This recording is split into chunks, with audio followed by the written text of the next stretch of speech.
علمی نالج کے معزز خواتین و حضرات، السلام علیکم۔ ایک عورت تھی جس کا خاوند اس سے بہت پیار کرتا تھا۔ اس عورت سے اس کی خوشیوں بھری زندگی کا راز پوچھا گیا تو وہ بہت لذیذ کھانا پکاتی ہے، یا اس کا خاوند اس کے حسن و جمال پر فریفتہ ہے، وہ بہت زیادہ بچے پیدا کرنے والی خاتون رہی ہے، یا پھر اس کی محبت کا کوئی اور راز ہے۔ عورت نے یوں جواب دیا، خوشیوں بھری زندگی کے اسباب اللہ سبحانہ تعالیٰ کی ذات کے بعد خود عورت کے اپنے ہاتھوں میں ہیں۔ عورت چاہے تو اپنے گھر کو جنت بنا سکتی ہے، اور اگر چاہے تو جہنم بنا دے۔ مت سوچیے کہ مال و دولت خوشیوں کا سبب ہے۔ تاریخ میں کتنے ہی مالدار عورتیں ایسی ہیں جن کے خاوند ان سے کنارہ کش ہو گئے۔ نہ ہی بہت زیادہ بچے پیدا کرنے والی عورت ہونا کوئی بڑی خوبی ہے۔ کئی عورتوں نے 10 بچے جنے، مگر وہ اپنے شوہر سے کوئی خصوصی التفات اور محبت نہ پا سکیں، بلکہ نوبت طلاق تک جا پہنچی۔ اچھا کھانا پکانا بھی کوئی خوبی نہیں ہے۔ سارا دن کچن میں کھانا پکانے کے باوجود بھی عورتیں خاوند کی شکایت کرتی نظر آتی ہیں۔ تو پھر آپ ہی بتا دیں اس پر سعادت اور مسرت بھری زندگی کا راز، اور آپ اپنے خاوند کے درمیان درپیش مسائل و مشکلات سے کس طرح نپٹا کرتی تھی۔ اس نے جواب دیا، جس وقت میرا خاوند غصے میں آتا، اور بلا شبہ میرا خاوند بہت ہی غصیلا آدمی تھا، میں ان لمحات میں نہایت ہی احترام کے ساتھ مکمل خاموشی اختیار کر لیا کرتی تھی۔ احترام کے ساتھ خاموشی یعنی آنکھیں سے حقارت اور تنزیہ پن نہ جھلکے۔ آدمی بہت عقل مند ہوتا ہے، ایسی صورتحال کو بھانپ لیتا ہے۔ تو آپ ایسے میں کمرے سے باہر کیوں نہیں چلی جایا کرتی تھی؟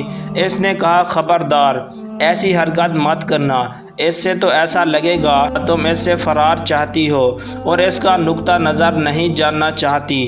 خاموشی تو ضروری ہے، اس کے ساتھ ساتھ خاوند جو کچھ کہے اسے نہ صرف سننا بلکہ اسے اتفاق کرنا بھی اتنا ہی اشد ضروری ہے۔ میرا خاوند جب اپنی باتیں پوری کر لیتا تو میں کمرے سے باہر چلی جاتی تھی، کیونکہ اس سارے شور شرابے کے بعد میں سمجھتی تھی کہ اسے آرام کی ضرورت ہے۔ میں اپنے روزمرہ کے گھریلو کاموں میں لگ جاتی اور اپنے دماغ کو اس چنگ سے دور رکھنے کی کوشش کرتی۔ تو آپ اس ماحول میں کیا کرتی تھیں؟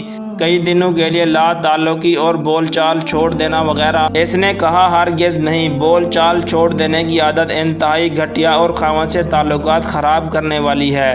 اگر تم اپنے خاوند سے بولنا چھوڑ دیتی تو ہو سکتا ہے شروع میں یہ چیز اسے بہت تکلیف دے۔ شروع میں تو وہ تم سے بولنے کی کوشش بھی نہیں کرے گا، لیکن جس طرح دن گزرتے جائیں گے وہ اس کا عادی ہوتا چلا جائے گا۔ تم 1 ہفتے کے لیے بولنا چھوڑ دو گی تو اس میں تم سے 2 ہفتوں تک بولنے کی استطاعت پیدا ہو جائے گی، اور ہو سکتا ہے کہ وہ تمہارے بغیر بھی رہنا سیکھ لے۔ خاوند کو ایسی عادت ڈال دو کہ تمہارے بغیر اپنا دم بھی گھٹتا ہوا محسوس کرے، گویا تم اس کے لیے ہوا کی مانند ہو، گویا تم پانی ہو جس کو پی کر وہ زندہ رہتا ہو۔ باد صبا بنو، باد سرسر نہیں۔ اس کے بعد آپ کیا کرتی تھی؟ اس عورت نے کہا، میں 2 یا 2 سے کچھ زیادہ گھنٹوں کے بعد جوس یا پھر گرم چائے لے کر اس کے پاس جاتی اور اسے نہایت سلیقے سے کہتی، لیجئے چائے پیجئے۔ میرا یہ عمل اور اپنے خاوند کے ساتھ گفتگو اس طرح ہوتی تھی گویا ہمارے درمیان کوئی غصے یا لڑائی والی بات سرے سے ہوئی ہی نہیں، جبکہ اب میرا خاوند ہی مجھ سے اصرار کر کے بار بار پوچھ رہا ہوتا تھا کہ کیا میں اس سے ناراض تو نہیں ہوں۔ میرا ہر بار اس سے یہی جواب ہوتا کہ نہیں، میں تو ہرگز ناراض نہیں ہوں۔ اس کے بعد وہ ہمیشہ اپنے درست رویے کی معذرت کرتا اور مجھ سے گھنٹوں پیار بھری باتیں کرتا رہتا تھا۔ تو کیا آپ اس کی ان پیار بھری باتوں پر یقین کر لیتی تھی؟ ہاں بالکل، میں جاہل نہیں ہوں کہ میں اپنے خاوند کی ان باتوں پر تو یقین نہ کروں جو وہ مجھے غصے میں کہہ ڈالتا ہے، اور ان باتوں کا یقین نہ کروں جو وہ مجھے محبت اور پرسکون حالت میں کہتا ہے۔ تو پھر آپ کی عزت نفس کہاں گئی؟ کیا عزت اس کا نام ہے کہ تم غصے میں آئے ہوئے ایک شخص کی تلخ باتوں پر تو یقین کر کے اسے اپنی عزت نفس کا مسئلہ بنا لو، مگر اس کی ان باتوں کو کوئی اہمیت نہ دو جو وہ تمہیں پیار بھرے اور پرسکون ماحول میں کہہ رہا ہو؟ میں فوراً ہی اس غصے کی حالت میں دی ہوئی گالیوں اور تلخ و ترش باتوں کو بھلا کر ان سے محبت بھری اور مفید باتوں کو غور سے سنتی۔ جی ہاں، خوشگوار اور محبت بھری زندگی کا راز عورت کی عقل میں موجود ہے، مگر یہ راز اس کی زبان ایمان سے بندھا ہوا ہے۔ دوستوں مزید اس طرح کی دلچسپ ویڈیو دیکھنے کے لیے ہمارے چینل کو سبسکرائب ضرور کیجیے۔ شکریہ۔